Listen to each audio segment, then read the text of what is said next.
Assalamualaikum warahmatullahi wabarakatuh. Halo sahabat Kusuma, saya Dr. Sela, dokter umum di RSU Kusuma Hospital. Kali ini saya akan memberikan informasi seputar mitos dan fakta mengenai hepatitis. Hepatitis artinya terjadi peradangan di hati. Salah satu penyebabnya adalah virus hepatitis yang dapat kita kenal ada 5 tipe, yaitu tipe A, B, C, D, dan E. Selain itu, bisa juga didapatkan dari makanan yang mentah atau setengah matang, konsumsi alkohol, penyakit autoimun, atau keracunan dari obat-obatan yang telah dikonsumsi sebelumnya. Gejala yang bisa terjadi pada penyakit hepatitis ini antara lain nyeri kepala, perubahan warna urin menjadi gelap atau feses menjadi pucat, kuning yang didapatkan dari perubahan pada warna kulit, dan putih mata yang menguning, gatal, nyeri sendi atau pegal-pegal, mual, muntah atau nyeri perut, lesu dan atau hilangnya nafsu makan, diare, dan terkadang beberapa juga tanpa gejala. Tandanya seseorang dengan penyakit hepatitis adalah terjadi peningkatan pada pemeriksaan serum aspartat transaminase atau AST dan alanin transaminase atau ALT, pemeriksaan positif pada HBsAg, anti-HBs, dan lain-lain. Mitos, kuning memang salah satu tanda ada masalah di hati. Namun tidak semua penyakit kuning pasti disebabkan oleh hepatitis. Gejala kuning yang dapat diamati pada mata atau kulit penderita menandakan peningkatan pada kadar bilirubin di dalam tubuh seseorang tersebut. Penyebab kuning pada seseorang bisa karena proses penyakit di hati, misalnya sirosis hati, hepatitis, kanker hati, dan sebagainya.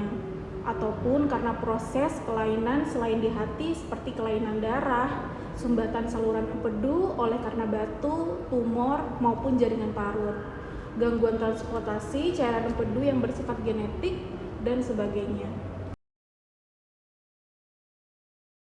Mitos, hepatitis tipe A, B, C, D, dan E berbeda dan berbagai cara penularan dan manifestasi klinis. Hepatitis A dan E ditularkan melalui konsumsi makanan yang terkontaminasi.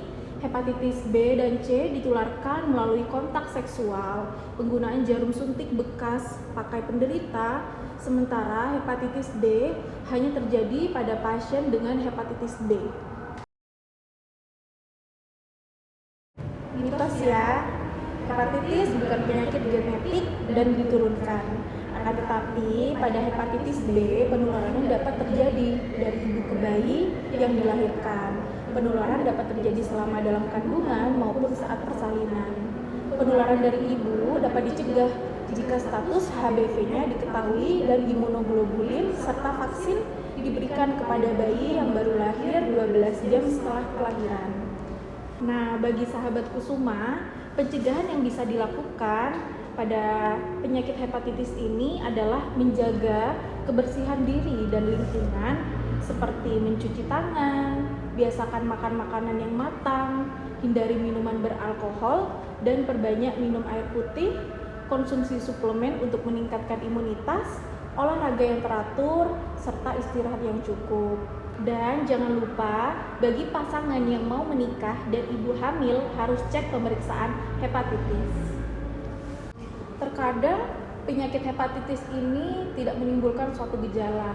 Karena itulah banyak orang yang tidak menyadari bahwa dirinya telah terinfeksi dan baru diketahui setelah terjadi komplikasi seperti sirosis atau kanker hati.